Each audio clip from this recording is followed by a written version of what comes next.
हो सकता है कि युद्ध कभी छिड़े ही ना।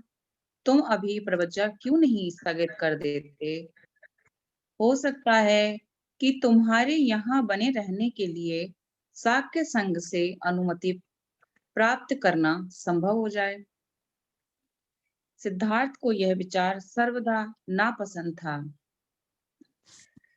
इसीलिए उन्होंने कहा, क्योंकि मैंने प्रवज्जित हो जाने का वचन दिया है, इसीलिए शाक्य संघ ने अभी कोलियों के विरुद्ध युद्ध छेड़ने का निर्णय स्थगित कर दिया है। यह संभव है कि मेरे प्रवज्जा ग्रहण कर लेने पर शाक्य संघ को अपनी युद्ध की घोषणा को वापस ले लेने के लिए राजी किया जा सके, किंतु यह सब कुछ पहले मेरे प्रवज्जा ले लेने पर ही निर्भर करता है। मैंने वचन दिया है और मुझे उसे अवश्य पूरा करना चाहिए। वचन उल्लंघन का परिणाम हमारे लिए और शांति दोनों के लिए बहुत गंभीर हो सकता है। माँ, अब मेरे मार्ग में बाधक ना बनो। मुझे अपनी अनुमति और अपना आशीर्वाद दो। जो कुछ हो रहा है वह अच्छे के लिए ही है। प्रजापति गौतमी और शुद्धोदन दोनों मौन हो गए। तब सिद्धार्थ यशोधरा के कक्ष में पहुंचे। उसे देखकर सिद्धार्थ मौन खड़े हो गए। वह समझ नहीं पा रहे थे कि अब क्या कहें और कैसे कहें। यशोधरा ने ही चुप्पी तोड़ते हुए कहा, कपिल वस्तु में शाक्य संघ की सभा में जो कुछ भी हुआ वह सब मैं सुन चुकी हूँ। सिद्धार्थ ने पूछा, यशोधरा, मुझे बताओ कि मेरे प्रवज्जित होने के निर्णय के बारे में आप क्या सोचती हैं? सिद्धार्थ समझते थे कि शायद यशोधरा हिम्मत हार जाएगी, किंतु ऐसा कुछ भी नहीं हुआ। अपनी भावनाओं पर नियंत्रण रखते हुए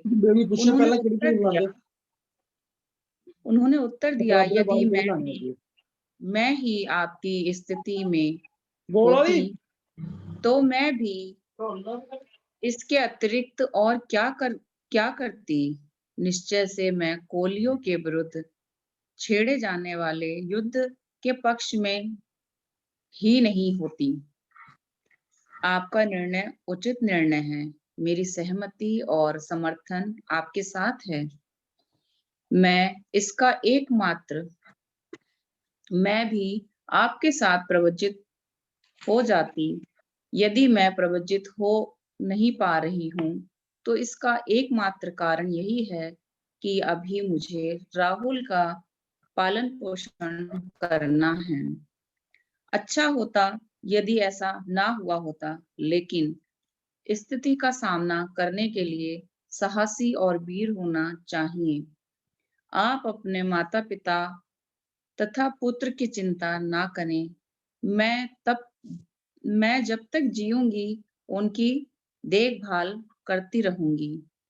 मैं इतना ही चाहती हूँ कि जब आप सभी निकट संबंधियों को छोड़कर परिवारजक बनने जा रहे हैं, तो आप किसी ऐसे नए जीवन पथ की खोज करें जो मानवता के लिए कल्याणकारी हो। सिद्धार्थ गौतम इस बात से बहुत प्रभावित हुए।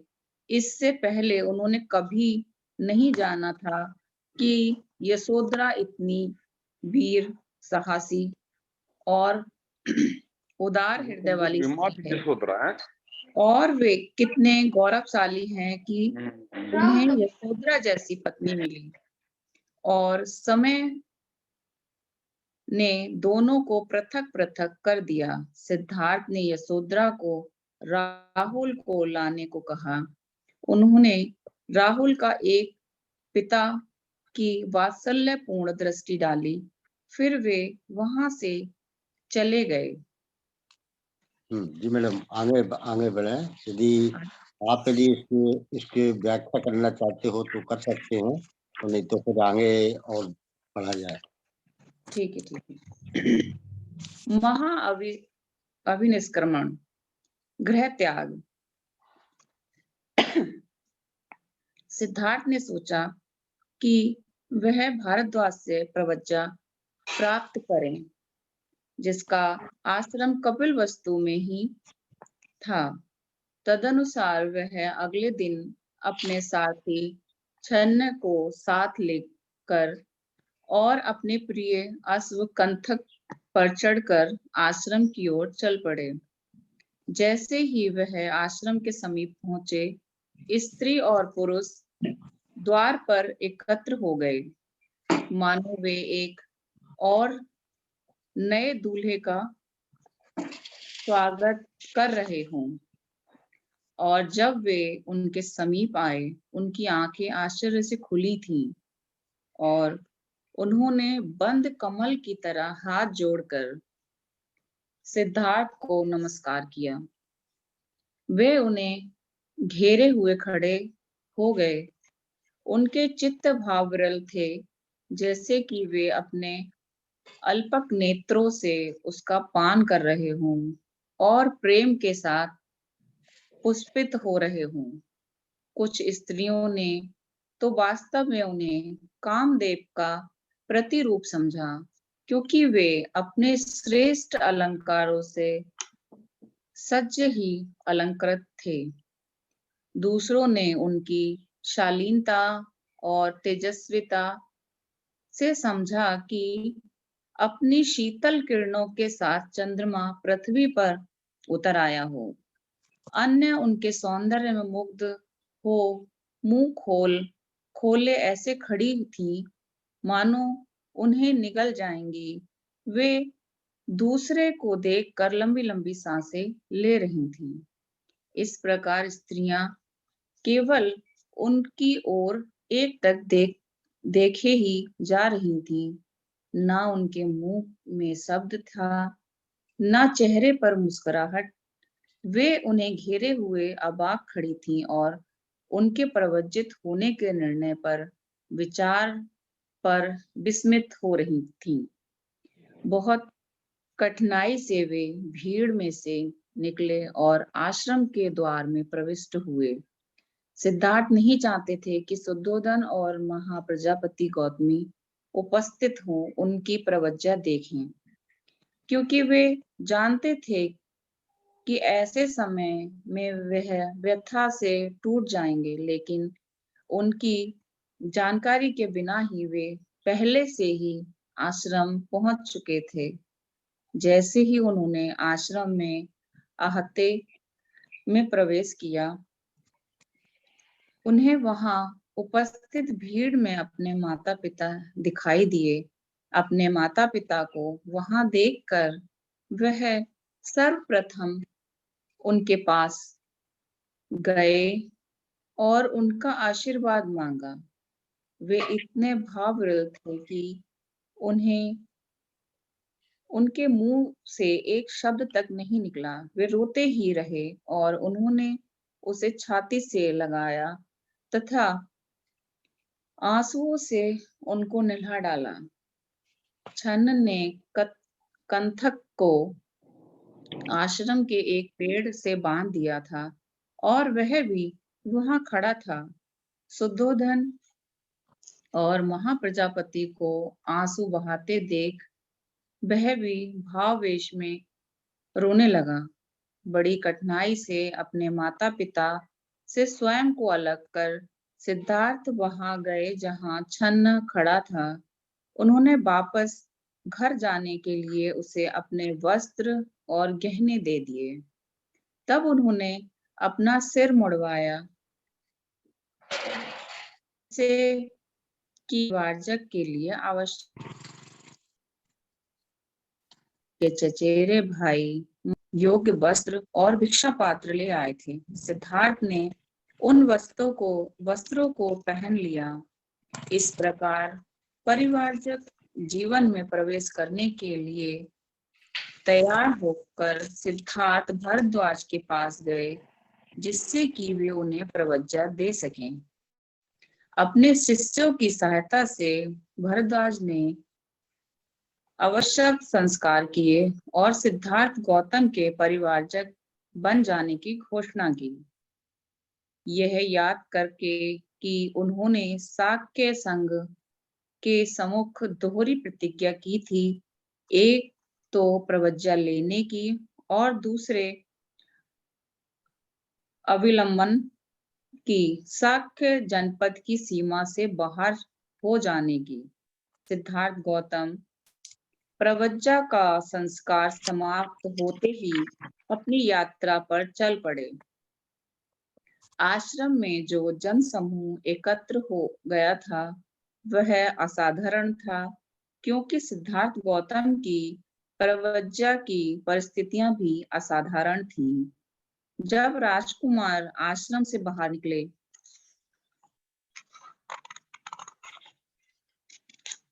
जन समूह भी उनके पीछे पीछे हो लिया। उन्होंने कपिलवस्तु से विदा ली और अनोमा नदी की ओर आगे चल बढ़े। उन्होंने पीछे मुड़कर देखा तो जन समूह अभी भी उनके पीछे पीछे चला आ रहा था। वे रुके और जन समूह को संबोधित किया, बहनों और भाइयों, मेरे पीछे पीछे आने से कोई लाभ नहीं है। मैं शाक्य और कोलियों के बीच का झगड़ा निपटा सकने में असफल रहा हूँ, लेकिन यदि आप समझौते के पक्ष में जनमत तैयार कर लेते तो आप सफल हो सकते थे, लेकिन यदि आप समझौते के पक्ष में तैयार कर लेते तो सफल हो सकते थे, लेकिन कृपया करके वापस लौट जाइए। उनका निवेदन सुनकर भीड़ पीछे लौटने लगी। सुद्धोधन और महाप्रजापति गौतमी भी महल की ओर वापस चले गए। सिद्धार्थ गौतम के त्यागे वस्त्र और गहने को देखना महाप्रजापति गौतमी के लिए असह्य था। महाप्रजापति ने उन्हें एक कमल के तालाब में फेंकवा दिया। जब सिद्धार्थ गौतम ने प्रवज्ञा ग्रहण की तो उनकी आयु केवल 29 वर्ष की थी। लोग उनकी प्रशंसा करते थे और ठंडी सांस भरकर कहते, यह शाक्य उच्च कुलोत्पन्न है, यह श्रेष्ठ माता पिता की संतान है, यह संपन्न है, यह तारुण्य के मध्य में है, यह सुंदर शरीर और बुद्धि से युक्त है, सुख भोग में पले हैं और यह अपने संबंधियों से इसलिए लड़े ताकि पृथ्वी पर प्राणियों के लिए शांति और सद्भावना बनी रहे। वह शाक्य तरुण थे जो नातेदारों से बहुमत के आगे हार गए तो भी झुके नहीं और अपने ऐसे स्वैच्छिक दंड भुगतान स्वीकार किया जिसमें ऐश्वर्य की जगह दरिद्रता, भोग की जगह भिक्षा, घर की जगह बेघर हो जाना था, और इस प्रकार उनके साथ उनकी देखभाल करने वाला कोई नहीं और संसार में ऐसा कुछ नहीं जिसे वह अपना कह सके। इनका यह स्वेच्छा से किया हुआ महान त्याग, यह बहुत ही वीरता और साहस का कार्य है। संसार के इतिहास में इसकी उपमा नहीं मिलती है। यह शाक्य मुनि तथा अथवा शाक्य सिंह कहलाने के अधिकारी हैं। शाक्य कुमारी किसा गौतमी का कथन कितना सही था। सिद्धार्थ गौतम के संबंध में उन्होंने कहा था, धन्य है वह माता पिता जिन्होंने ऐसे पुत्र को जन्म दिया, और धन्य है वह पत्नी जिनके ऐसे पति हैं। जी, अभी इसकी व्याख्या के लिए तो बहुत बहुत साधुवाद। मेरे ख्याल से ये वचन काफी हो गया है, तो इसी के साथ बहुत बहुत साधुवाद बहन शाइका जी, आपने बहुत ही अच्छे सुंदर शब्दों में वाचन किया है।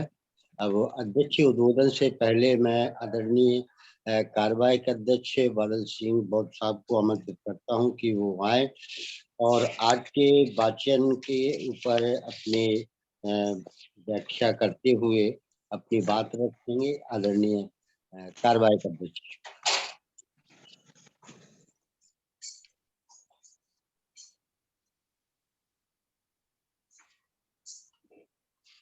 आदरणीय कार्रवाई के अध्यक्ष जी।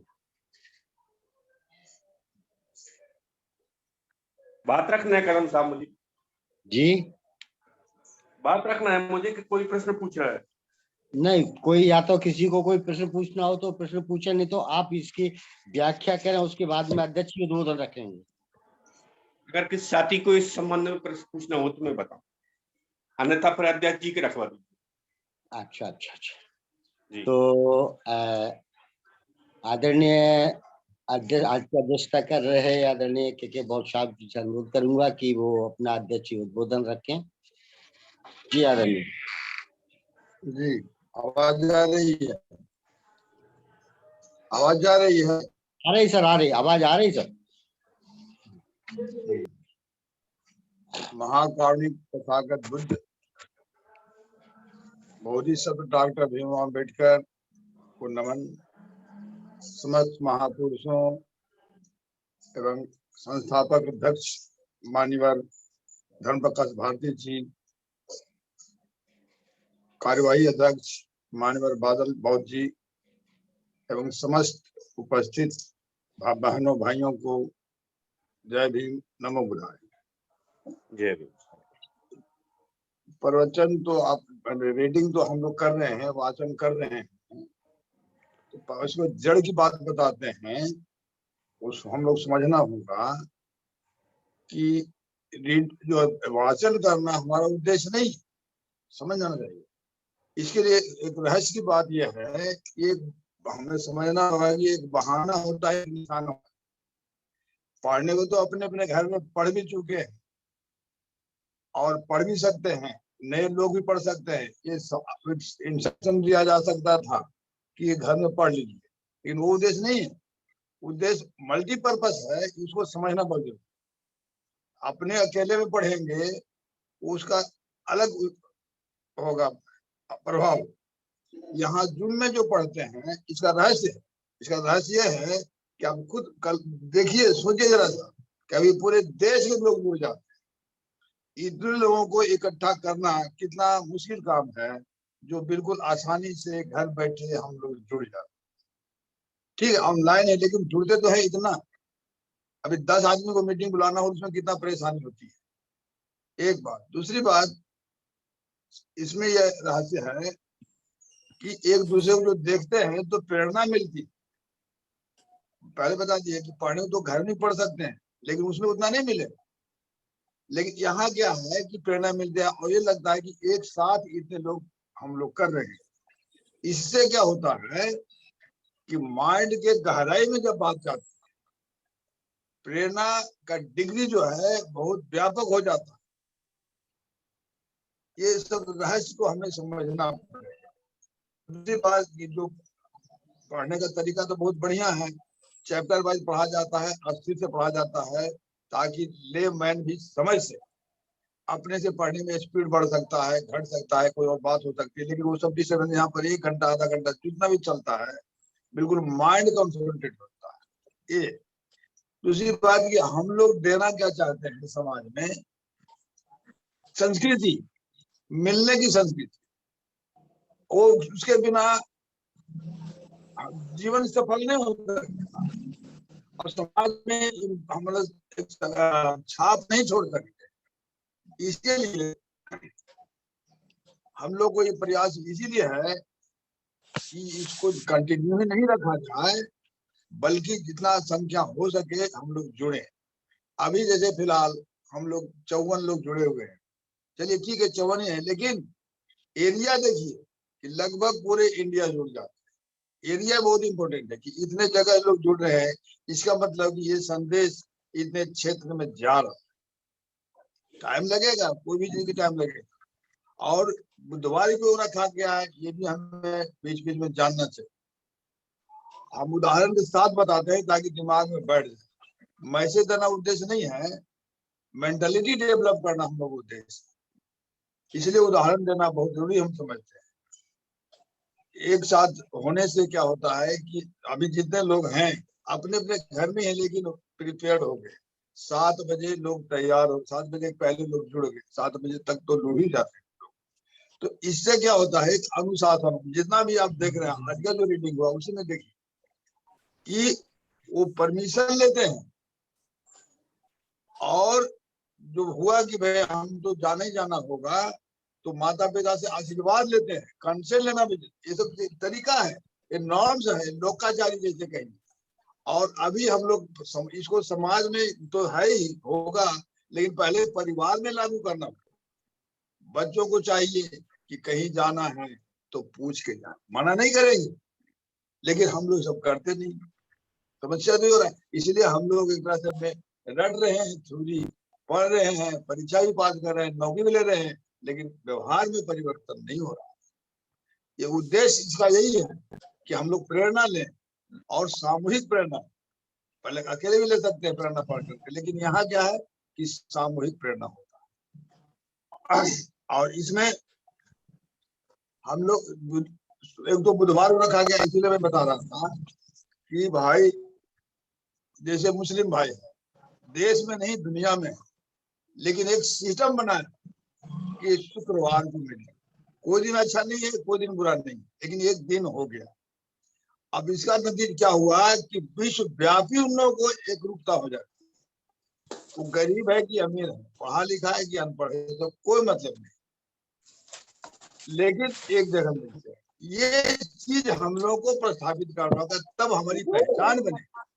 दुनिया में ईसाई भाई है, लेकिन बैठक एक ही दिन रविवार को करते हैं। इस चीज को दिमाग में बैठाना बहुत जरूरी है कि आखिर विश्वव्यापी एकता होगी कैसे, बिना एक रूपता का एकता हो नहीं सकता। अभी देखिए मेंटेन हो रहा है इसमें कि यथासंभव हम लोग बुधवार को कम से कम सफेद कपड़ा, घर में भी एक सच्ची घटना बताते हैं तो आपको दिमाग में बैठ जाएगा। मैटर याद नहीं रहता बात, लेकिन घटना कहानी याद रहता है। एक भंते जी मिले हमको बुध गया में, जो उनको हम बताने, भिक्षुणी थी वो, हाँ भंते जी अलग बात बोले थे, भिक्षुणी बोली थी, पहले भिक्षुणी बात बताते हैं ड्रेस पर। वो बोले कि बौद्ध जी आप बोलते हो तो हमें याद आती है 25-30 साल पहले वाली बात आ जाती है। तो क्या, तो भिक्षाटन में हम गाँव में गए, तो एक महिला देखे बच्चा निकला, एक परिवार में देखे कि बच्चा निकला तो सफेद कपड़ा, फिर महिला थोड़ी देर के बाद निकले तो भी सफेद कपड़ा, फिर पुरुष निकला तो वो भी सफेद कपड़ा। तो हमको ताज्जुब लगा कि क्या बात है, सफेद कपड़ा सब पहने हुए हैं। तो उनको नहीं रहा है, तो पूछे कि आप लोग सफेद क्यों पहने, तो बोले कि आज तो बुधवार है ना, इसीलिए हम लोग सफेद करते हैं, बुधवार को ही सफेद करते हैं, बाकी दिन जो जैसे है वैसे करते हैं, लेकिन बुद्ध के नाम बुधवार को सफेद करते हैं। ये बात उनको 25-30 साल पहले देखी थी, जब हम बताए तब उनको लगा कि समझ में आ गया कि भाई तो इतना प्रभाव है। ये भिक्खु जो मिले हमको, उनका वो महाराज के तो वो बताने लगे, जब हम बुधवार की बात करते हैं तो उनको दिमाग में आ जाती है बात, बताने लगते हैं कि देखिए उपासक जी से हम तो महाराष्ट्र के हैं, और वहाँ बहुत ज्यादा जंगल है, जंगल ही हम लोग रहते हैं, और वहां के लोग जंगल में मोस्टली नॉनवेज होते हैं, बताए। लेकिन हमने देखा कि बुधवार को नॉनवेज नहीं खाते। अब कितनी पुरानी बात है, इसका मतलब लगता है कि ये पहले से किसी न किसी रूप में चला जा रहा है बुद्धिस्ट कल्चर। लेकिन ये हम लोग अनदेखा मतलब जो प्रशासन है, जो सत्ता संभाले हुए है वो चाहता ही नहीं है। ये सोचना जरूरी है। इसलिए कहीं कहीं दबा हुआ है। जैसे बुद्धिज्म यहाँ गायब हो गया तो चाइना में चला गया, तिब्बत में चला गया, अभी भी बचा के रखे हुए हैं। तो इस तरह से यहाँ पर गायब हुआ। इस पर हमने 96-97 में चिंतन किया। वो बता देते हैं, बहुत जरूरी है, टाइम पे भी है कि सप्ताह में 7 दिन होते हैं। 7 दिन में समाज को जो ठेकेदार ब्राह्मण वो 6 दिन रिजर्व कर रखे। बृहस्पति को बृहस्पति देवता, शुक्रवार संतोषी, शनिचर गणेश, इतवार सूरज, आजकल शनिचर गणेश और शनि देवता भी हो गया शनिवार, रविवार को सूरज, सोमवार को शंकर और मंगल को हनुमान।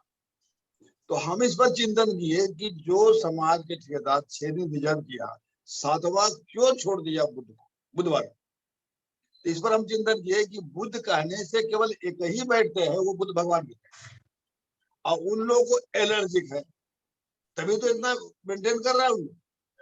ये सोचना होगा, हर व्यक्ति को सोचना होगा कि आखिर ऐसा क्यों हो रहा। क्या जानना आसान है, क्यों जानना विद्वता। तो इसलिए करके हमने इस पर चिंतन किया और हम बताए कि देखो भाई, ये आप इस पर चिंतन करिए।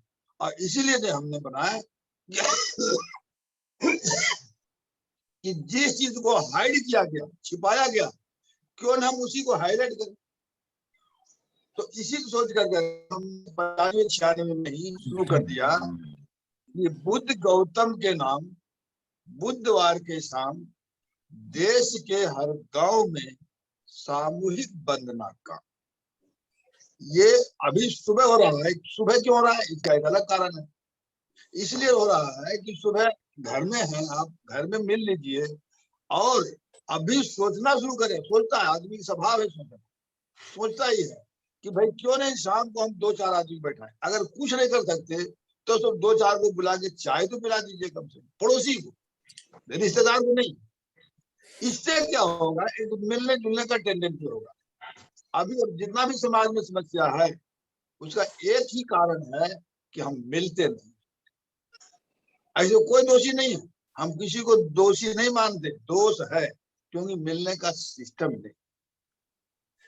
तो ये सब सोच करके, ये सब उद्देश्य को रख करके कि किसी से मिलने की, कोई भी गाड़ी चलेगी, सरकारी गाड़ी होगी, पब्लिक गाड़ी होगी, तो उसका टाइम टेबल होता है।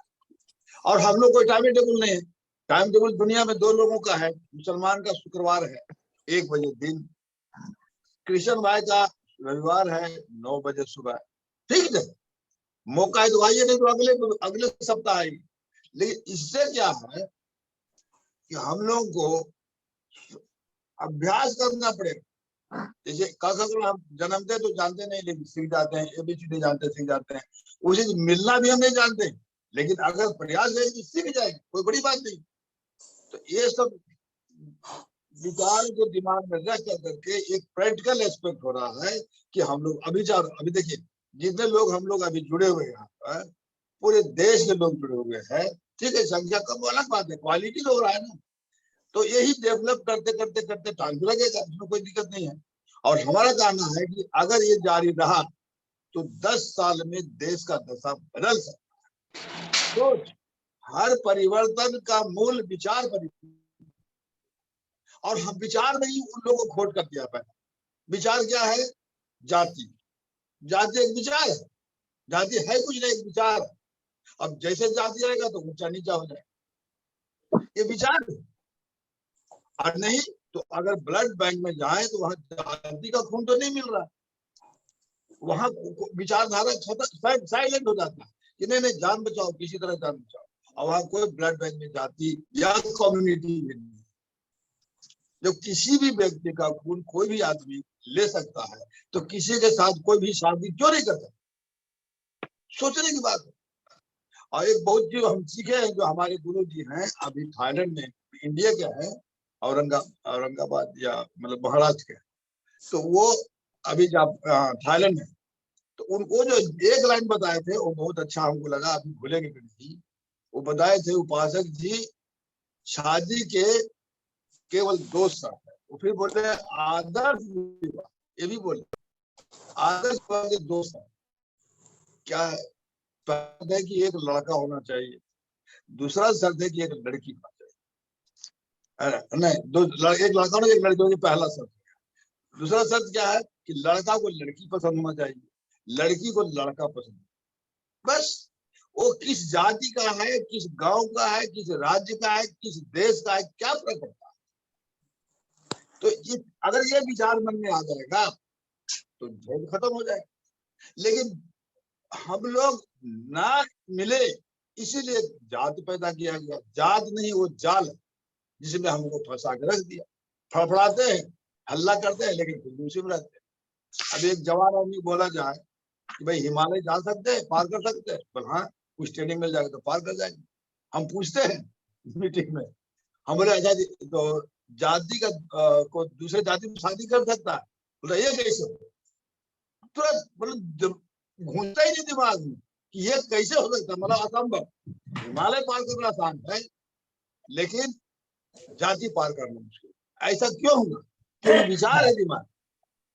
तो ये सब चिंतन है, खाली रीडिंग से मकसद नहीं। रीडिंग तो एक बहाना है, मिलने जुलने का एक उपाय है कि हम लोग मिले ताकि विचारों का आदान प्रदान कर सके।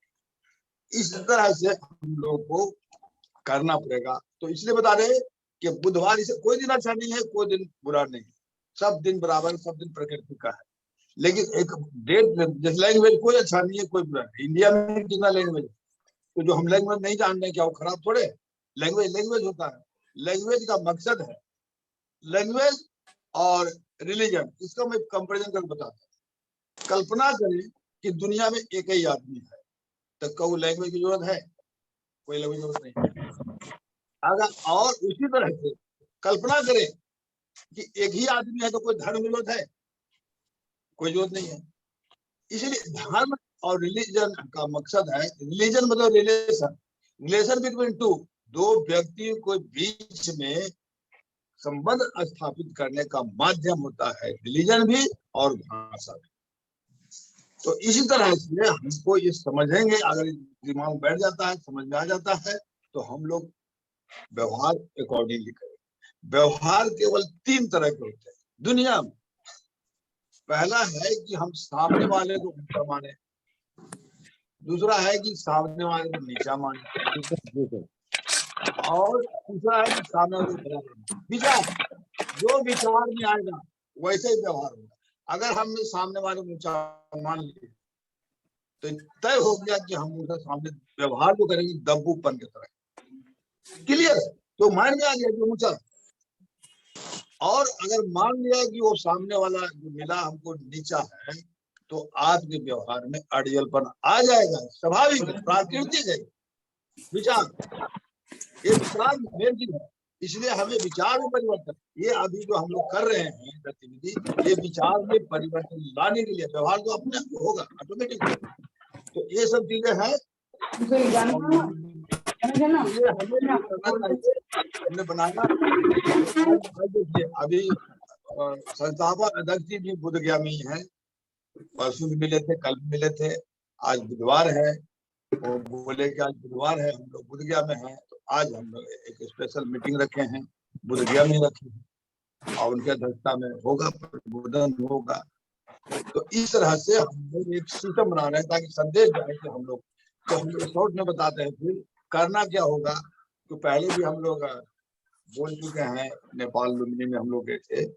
इसको हमें क्या करते हैं उसका क्या असर होता है, बहाना और निकाल। तो हम लोग अभी जैसे जुड़ रहे हैं जूम पर, शाम को अपने अपने मोहल्ले में जोड़ने का प्रयास, चाय से शुरू करें, बुलावे 5 आदमी को चाय पिलाए, फिर दूसरे हफ्ता दूसरे घर, तीसरे हफ्ता तीसरे मोहल्ले में तो मिलना है, कहीं मोटरसाइकिल नहीं इस्तेमाल करना है। तो ये चीज हो जाएगी, टेंडेंसी बनेगी। दूसरा, परिवार में अभी जो कल्चर है, पुरुष प्रधान समाज है, मानव एक भी विचार है। अभी हमारे पड़ोसी में मुसलमान है, आज शादी होती है निकाह, और कल से पति पत्नी एक मतलब बराबरी का भाव। और हम लोग जो बूढ़े बुजुर्ग से पूछिए, बूढ़े हो गए लेकिन कभी पत्नी साथ नहीं खाए, अना पत्नी कभी खाए। तो ये विचार, जैसा विचार वैसा व्यवहार होता है।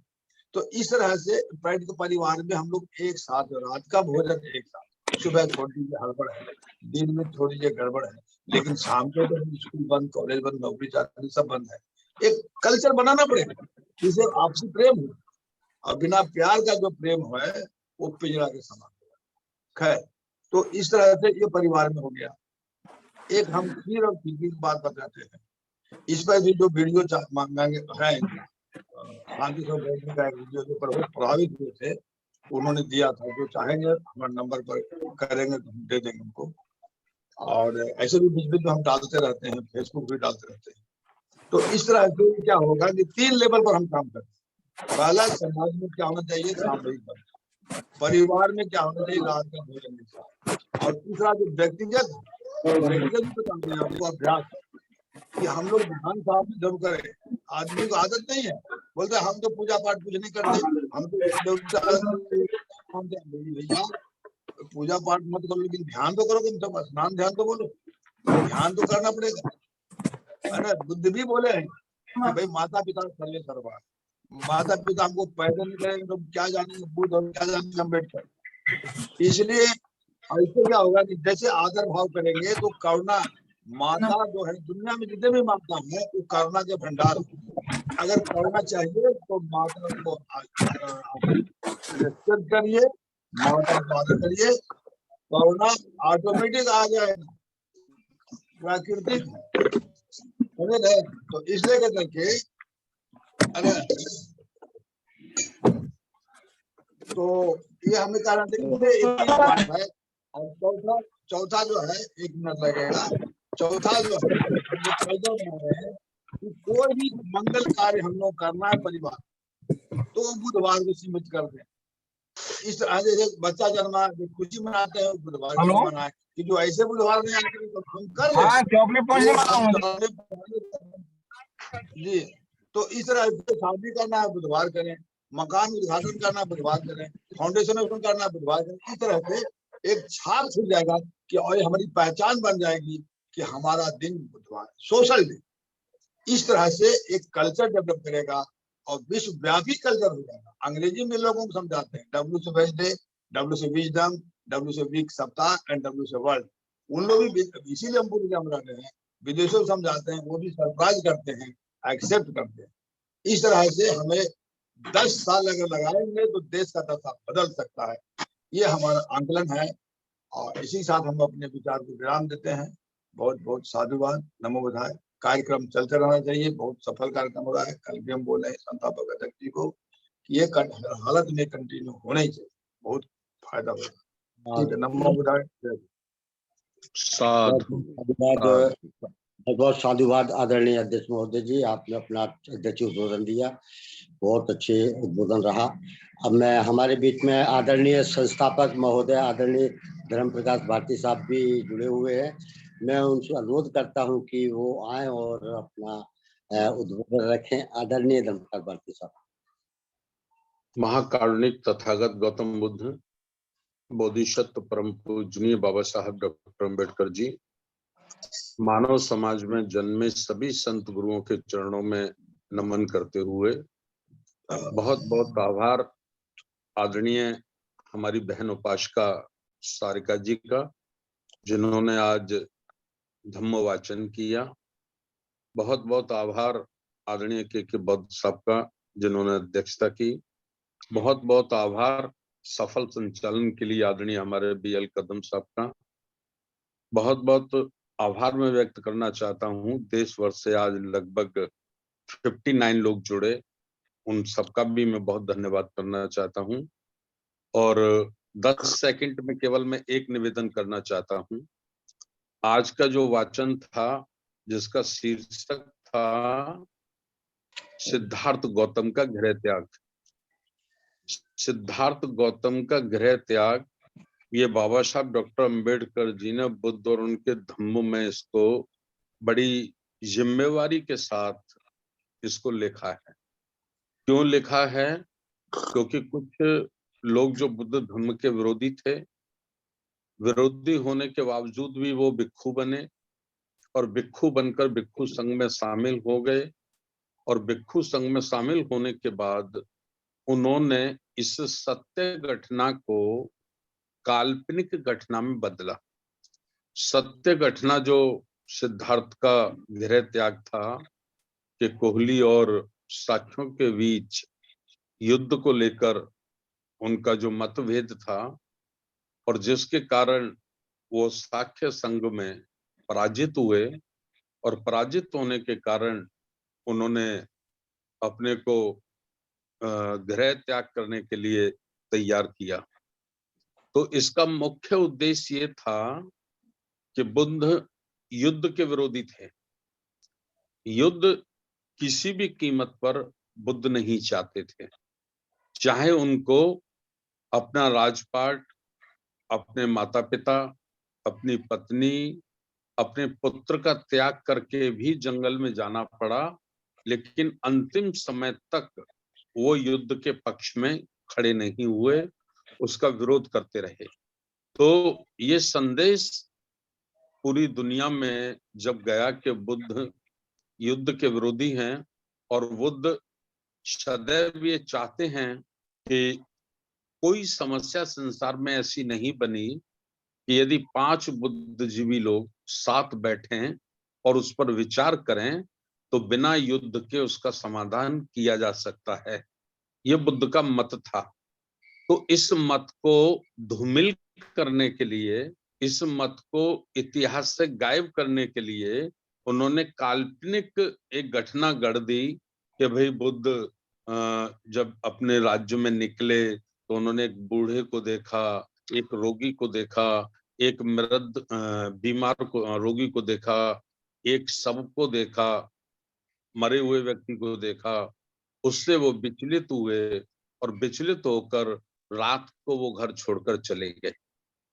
तो इस किस्म का प्रचार पूरी दुनिया में किया गया है। तो इस प्रचार को खत्म करना है हमको। और जो सत्य घटना है सिद्धार्थ गौतम के जीवन की कि उन्होंने वाकई गृह त्याग किस कारणों से किया, तो वो कारण हमको भारत के और भारत के साथ साथ कोशिश करनी है कि दुनिया के समक्ष उसको लाना चाहिए। और हमारे लिए सरलता ये है कि बाबा साहब डॉक्टर अंबेडकर की मान्यता भारत के साथ साथ पूरी दुनिया में है। पूरी दुनिया में लोग बाबा साहब डॉक्टर अंबेडकर जी को जानते हैं, उनको मानते हैं, उनके आचरण, चरित्र, उनका त्याग, उनकी पवित्रताओं को लोग सल्यूट करते हैं।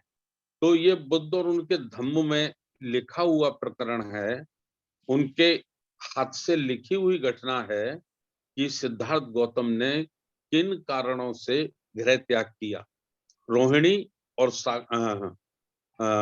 रोहिणी नदी को लेकर जो कोहली और साक्यों के बीच में विवाद था, जिससे युद्ध का ऐलान हुआ, तो उसके विरोध में तो सिद्धार्थ गौतम ने गृह त्याग किया।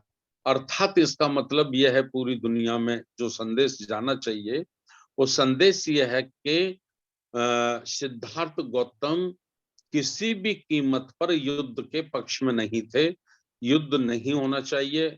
और उनके गृह त्याग करने के बाद शाक्य राज्यों में ऐसे हालात उत्पन्न हुए, ऐसा आंदोलन खड़ा हुआ कि वो सेनापति को भी फिर युद्ध का प्रस्ताव वापस लेना पड़ा और वह युद्ध कभी नहीं हुआ। तो मैं समझता हूँ कि आज का जो वाचन था, आज के बुधवार का जो महत्वपूर्ण वाचन था, इसको हमें बड़ी प्राथमिकता से लेकर और अपनी जन गोष्ठी या हम सम्मेलन प्रोग्राम होते हैं, मैं समझता हूँ इस सत्य तथ्य को जिसको बाबा साहब डॉक्टर अंबेडकर जी ने स्वयं लिखा है, इसका हमें ज्यादा से ज्यादा प्रचार प्रसार करना चाहिए। और कुछ धम्म विरोधी लोगों ने जो काल्पनिक मनगढ़ंत घटना को दर्शाया है, उसे हमें समाप्त करना चाहिए। ऐसा मैं आज के इस वाचन के निष्कर्ष पर पहुंचा हूं। और पुण्यवार अपनी बहन सारका जी को, एडवोकेट के बौद्ध साहब को, BL कदम साहब को और देश भर से जुड़े सभी साथियों का मैं अभिवादन करता हूं, धन्यवाद करता हूं। और राष्ट्रीय बौद्ध महासभा के माध्यम से माननीय बादल सिंह बौद्ध हमारे राष्ट्रीय कार्यकारी अध्यक्ष जी के अथक सहयोग से और RTI सेल के जो हमारे मुकेश बौद्ध जी सांची वाले, उनके सहयोग से और हमारे शिडी प्रजापति साहब के सहयोग से जो ये इसको होस्ट किया जाता है, मैं इनका भी बहुत धन्यवाद करना चाहता हूँ। और दो घटनाएं जो संविधान वाचन, जिससे देश के नागरिक देश के संविधान को समझ सकें, और दूसरा अंतरराष्ट्रीय ग्रंथ बुद्ध और उनका धम्म, लोग दुनिया में बाबा साहब डॉक्टर अंबेडकर की कलम से, उनके नजरिए से बुद्ध धम्म को समझ सकें, इसके लिए बहुत ही महत्वपूर्ण ये दो प्रोग्राम चलाए जा रहे हैं।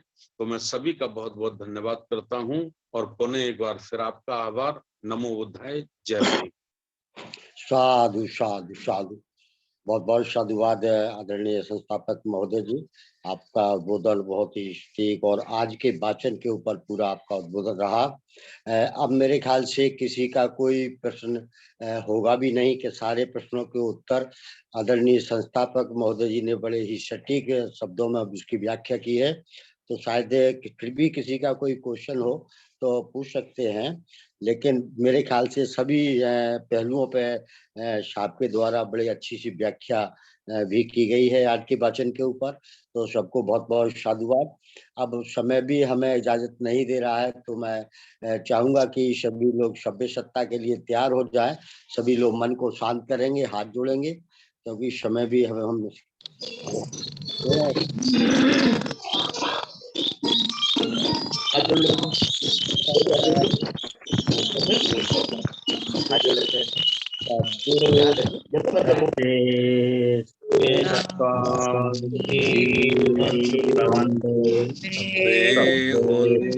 जखे मिनो सभ्ये वदानि पश्यन्तु मा कञ्चित् आगमा सत्ता सुखी होन्तु सभ्ये होन्तु जखे मिनो सभ्ये वदानि मा कञ्चित् आगमा सभ्ये सत्ता सुखी